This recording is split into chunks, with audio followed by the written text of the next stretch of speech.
Hujan deras mengguyur sebagian besar wilayah Kabupaten Luwu Utara. Akibatnya air dua sungai meluap di Desa Buangin, Kecamatan Sabang Selatan dan Masamba. Luapan air sungai bahkan sampai masuk ke dalam area masjid. Imbasnya warga batal melaksanakan salat tarawih.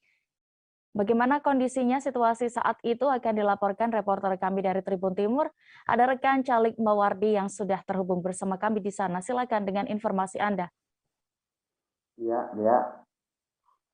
Jadi pada minggu malam kemarin terjadi banjir di beberapa daerah yang ada di Kabupaten Luwu Utara, Provinsi Sulawesi Selatan. Banjir disebabkan tingginya curah hujan dan eh, berlangsung cukup lama.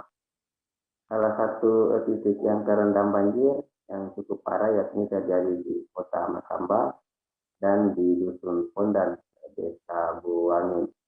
Di Kota Masamba sendiri banjir merendam badan jalan, terutama jalan utama yang ada di ibu kota kabupaten tersebut.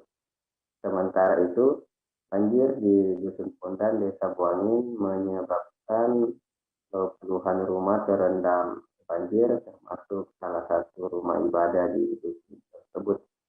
Banjir yang merendam rumah ibadah menyebabkan warga setempat batal menggelar salat tarawih pada minggu malam karena saat salat tarawih akan dilangsungkan tiba-tiba air dari Sungai Buangin meluap mengakibatkan warga mengurungkan niatnya dan melaksanakan salat tarawih di rumah masing-masing.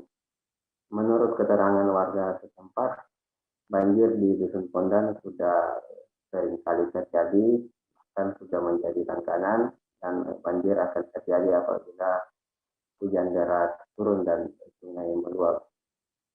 Akibat banjir tersebut banyak warga yang dirugikan, namun sampai saat ini menurut keterangan warga belum ada perhatian yang cukup serius dari pemerintah daerah bagaimana menanggulangi banjir yang terjadi di desa mereka. Olehnya itu warga berharap pemerintah Kabupaten Luwu Utara segera menangani banjir yang terjadi di Dusun Pondan.